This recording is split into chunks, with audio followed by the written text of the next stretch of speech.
Hello, everyone. Welcome back to another episode of the Unstoppable Dad Project. Appreciate you joining me again for another week. Before I get into today's topic, as always, please make sure you're subscribed on whatever podcast platform you're listening to this on. Apple, Spotify, Google. We're on all podcast platforms. By subscribing, you will help us get out to more people. While you're there, also jump on and leave us a 5-star review. You can follow along on Instagram, which is at The Unstoppable Dad, and on Facebook, The Unstoppable Dad Project. While you're on Facebook, if you would like, you can jump into our free group that we have there, where I'll be putting up some information outside of just the podcast stuff. Also, if you're interested in working with us and you're interested in joining the program, there is a link below in the show notes where you can jump on and you can book in a time for a free chat. This month, I am giving away 5 free consultations. So if you would like to be one of those 5, jump on and book in a time and let's have a chat.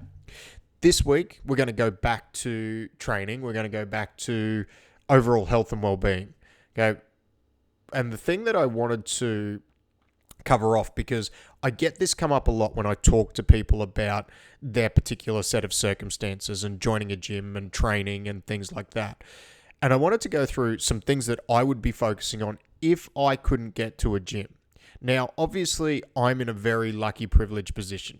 You can see behind me, I'm in my garage. I have a home gym set up. I think for some people, that is a very, very powerful thing. I actually think for others, it's not ideal. And before I get into the weeds about the other stuff that I was going to talk about, I just want to touch on this because this actually came up this week when I was talking to somebody. So for that person that I was talking to, and I've seen this come up a few times, the reason I think that having a home gym for some people isn't ideal is, firstly, I think some people need to actually go somewhere to do something. If you're somebody who works at home, if you're somebody who is trying to actually instill training habits, as in it's not something which is an already set in part of your life, then actually getting up, allocating the time, going for a drive and going to the gym can be something that is very much needed. And removing especially if you're going through maybe a rocky time at the moment where maybe there are things going on at home that you need to potentially remove yourself from. Or, as I said, if you work from home, I've dealt with some people who have gone ahead and set themselves up a home gym, but they work from home, so they're there all the time. So then when they get into training, it feels like work. And I experienced this when I had the gym. When I was working at the gym and then I was using that as my place to train, I didn't enjoy training. And for me and for a lot of people that I work with, while training is a necessity to try and build strength, reclaim athleticism, and raise your overall health and well-being, there also needs to be a level of enjoyment, otherwise you're not going to stick to it. And that enjoyment can be removed very quickly if you're not in the right environment for you. So if you're doing it at home and you've found that training at home has been a sticking point for you over and over and over again, one of the things that you may need to look at is actually paying for a gym membership. And it can be a cheap one, but where you're actually going somewhere else, because then it's your space and it's your time. And that's another topic I guess I'll bolt in as a bonus on this episode, because for me, I'm very lucky. I've got this gym set up at home. I've always had access to a gym, and being consistent with my training is not really something that I've ever struggled with. It's been something that I've always prioritized time for, sometimes at the detriment of other things in my life. But right now I'm on a pretty good balance where I actually train strength and conditioning sessions very regularly, 3 times a week.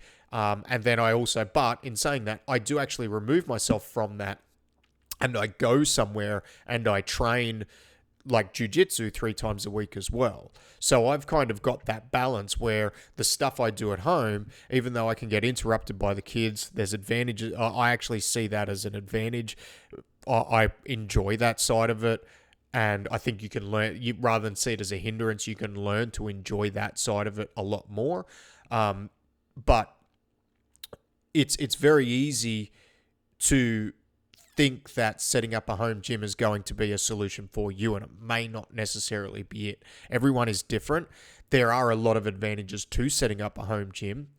The biggest one of those is convenience. It cuts down on travel time, which for some people, especially if, let's say you're training 3 times a week, you've got 15 minutes of travel there, 15 minutes of travel back. Now, you may not have that, but let's say hypothetically, that's an extra half an hour every session. You can claim back an extra 90 minutes each week just in travel time if you have a home gym. So for some people, that's a major advantage. But there has to be this mentality and this mindset where if you have something set up at home, it's always set up and it is your space, and you have to have that ability to remove yourself from the other things that you potentially do at home, because it is important for you to enjoy the training, but it's also important for you to have that as your own time. So if you are somebody who is unable to go to a gym for some reason, right? Let's say you are very, very financially restricted. What should you focus on? There's 3 probably things I would focus on from an overall health and well-being standpoint. And the number one is sleep. I would be focusing on getting the best quality 6, 7, 8 hours of sleep a night, because sleep above everything else will help you basically attack the day in a healthy way. Now, as a dad, as a father, as somebody who has been through a sleep-deprived state, I understand that there are going to be times in your life where you can't always prioritize sleep in the appropriate way. Now, I did do an episode quite a while ago now where I spoke about some tips that I think you need to look at for sleep to maximize the amount of sleep you can get in those times where sleep is not going to be optimal. I think setting yourself up for a proper bedtime, trying to have yourself in routine as much as possible. A lot of people talk about getting your kids into a routine for bedtime. I think that's just important for us as an adult, and not having fluctuating bedtimes. And sometimes we will need to. But again, this is like, it's almost like the old 80-20 rule that you'll hear some people talk about, where if I'm trying to do that 80% of the time, and then the other 20% of the time I'm not, then over the long term, I'm consistently hitting that goal, even though I'm not perfect all the time, because we're not going to be perfect on these things every single day, day in, day out. If you are, all power to you. But the reality is, for most people who have kids, who lead a busy life, who are career driven, you can't be perfect with this stuff. But you can be consistent, and you can have a lot more good days than you have bad days. So from a sleep point of view, setting yourself up for success with your sleep so that you can maximize the sleep when you are able to. Things like having a relatively set bedtime, trying to not get on technology within that hour window, even a 30-minute window before you're trying to get to bed. Sometimes things like breathing, meditation before you go to bed can help. Trying to actually wind yourself down before you get into bed. Not having things like TVs in your room, not doing anything other than sleeping. And the other thing that should be getting done in the bedroom as well, in the bedroom. These are all things that can set yourself up for success. And sleeping, I think, is what pretty well the number one thing that most people may lack that they should focus on. And there's a lot more stuff coming out in science and in the media about how important sleep is and how detrimental a lack of sleep can be to us. So even though I do train, this is still a very high focus on my priority list, is getting a solid amount of sleep every night. So that would be number one. Number two would be your water intake, making sure you're properly hydrated. So I have, and if you're watching this on the video version, you'll notice I've got a massive water bottle. Very lucky to have that. It's about 1.8 liters, and I will drink around about 3 of those a day. Probably a little bit of overkill. For a lot of people, if you could get in anywhere around 4 liters of water a day, you're probably sitting pretty well. I try to, from a water point of view, I try to not to kind of taper back on my water intake maybe about 3 hours before bed. Doesn't mean I don't drink water, but during the day I will tend to sip and drink more water than what I do later on in the day. Just because I find if I drink too much water close to bedtime, I'm constantly up in the middle of the night peeing, and that affects what the number one thing that I've just spoken about focusing on is sleep and sleep quality. So that's a habit that you can instill to try and make sure that you're that way, that end of the spectrum, right? Like that you're focusing on that sleep. But hydration, I think, is another important thing. Things like electrolytes and having adequate sodium and all of that are important as well. But if you're not drinking a whole lot of water during the day, it almost doesn't matter how much of these other things you put in. You're almost fighting a losing battle as a result. Now, the third thing is obviously nutrition. Now, I don't go down the rabbit hole too much on nutrition. I tend to outsource to people that know a lot more about that subject. But here are some things that I know work for me and have worked for the people that I work with. And if we were to pick one thing that we kind of focus on with people, it's getting an adequate protein intake, especially for men. This is the third thing, like making sure you are eating enough protein over the course of the day. As a rule, I kind of look at about 1.5 to 2 grams of protein per kilo of lean body mass. So for a lot of people, you go on the lower end of the spectrum, which is sometimes a little bit hard to do. You can do things like track your calories and try and work out how much protein you're getting, but eating protein from good whole protein sources, generally animal proteins, try and stay away in the early stages from liquid calories if you are trying to maybe lean up or lose a bit of weight or whatever the case might be. But focusing on that protein intake for a lot of people will help them get cravings and things under control, because protein from a macronutrient point of view is more satiating than carbohydrates and fats. So we tend to feel like we're fuller for longer, which without going into full-blown calorie counting mode can actually help you eat less in the long term. These are very loose recommendations. Obviously, this is all very context dependent.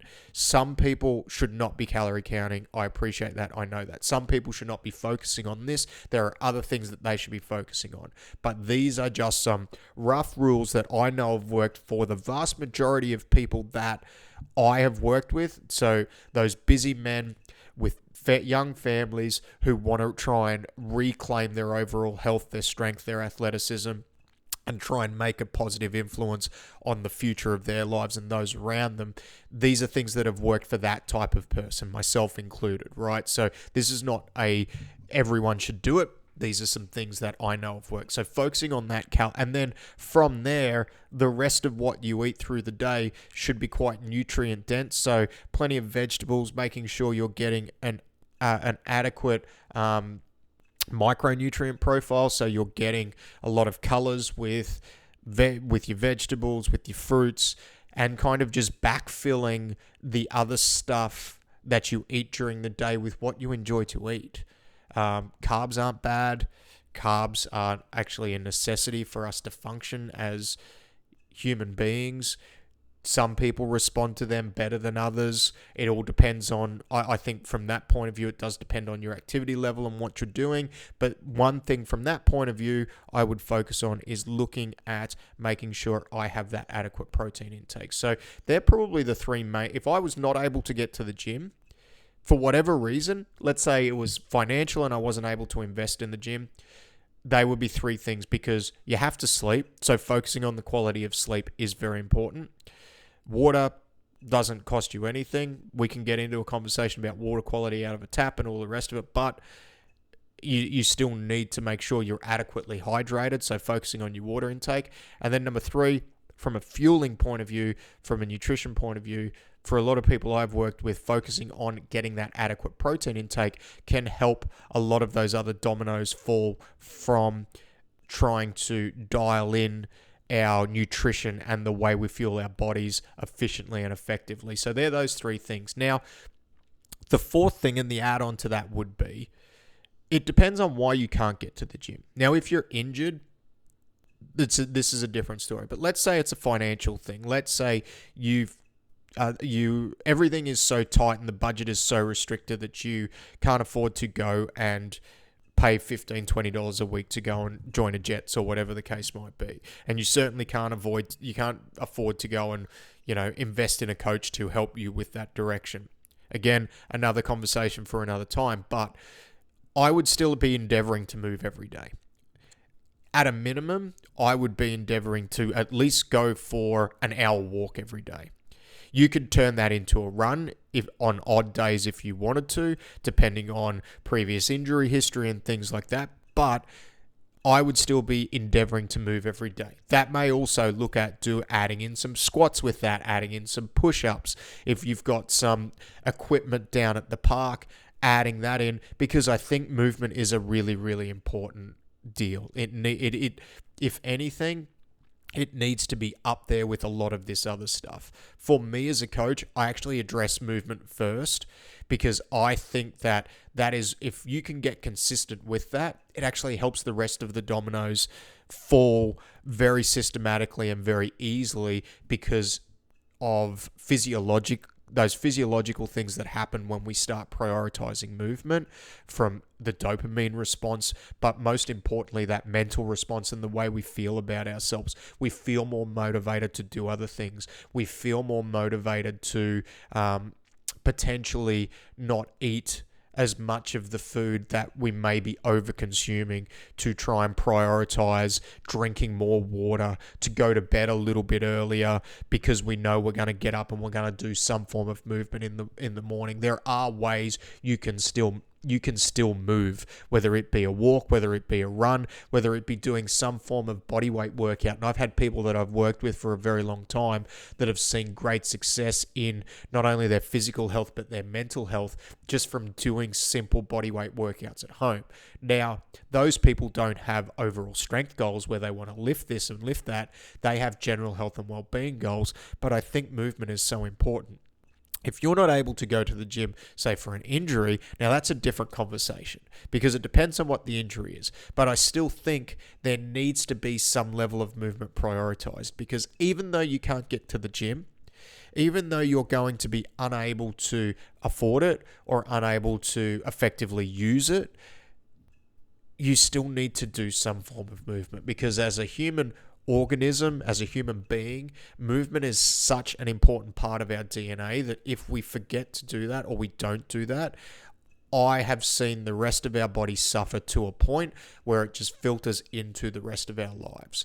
It filters into the way we feel about ourselves, and then that filters into the way we act, the way we behave, the way we interact with other people, and that can, in all reality, suck out the enjoyment of life, especially if we're injured, especially if we're hurt. Now, those three things that I would be focusing on if I couldn't get to the gym, I think you need to focus on them anyway, even if you can get to the gym. In fact, there's probably more of a reason to focus on them if you're getting to the gym, which is one of the reasons why prioritizing movement is important. But if you can't, if you don't have a home gym set up, if you don't have the financial means to do it, there are ways that you can get to that point. There are plenty of free bodyweight programs that, regardless of what I think about the mechanics of those programs, doing something for a lot of people is better than doing nothing. As long as you're consistent with it and you are working to better yourself over time. So, to recap, the three things I would be focusing on if I was unable to get to the gym. Number one is sleep. Making sure we can get the best quality of sleep when we're able to, by setting ourselves up to have a good night's, that solid 6 to 8 hours, having a solid bedtime, trying to eliminate technology prior to bed, and then also trying to make sure that even though there's going to be nights that we can't get great sleep, especially with kids, those nights that we are able to, we can maximize that sleep we can get. So that's number one. Number two is staying well hydrated, getting your appropriate water intake. Number 3, fueling your body properly. But within that, if I was to give everybody one thing that I think that they should work on, it is making sure that we have adequate protein intake. And then the last thing is still moving. You still have to move in some way, shape, or form. Going for a walk every day, doing some form of bodyweight workout, going for a run, finding something that you can enjoy doing that is at a low or no cost to you, I think is a very, very important thing. And even if you can't get to the gym, it needs to be prioritized for the vast majority of people. So if you're having trouble with that, and you would like some help and some guidance, you can jump on and you can book in a call. As I said at the start of the show, I'm giving away 5 of these each month for free. So jump on, book in a time, and then I can hopefully give you some direction at no cost to you as to where I think you should point your energy and attention and where you should put the majority of your work into to try and get the best result for you and your circumstance. Because regardless of what information I give out, or any information that anyone else gives out, the information that I go through here is the stuff that has worked for me individually and for those people that I've worked with. It doesn't mean it's going to work for everybody, but you have to give it a go to actually see if it's going to work for your particular set of circumstances. So that is it for this week. Please send through any questions. Let me know your feedback. Let me know what you thought of today's episode, and I will see you all next week. Goodbye.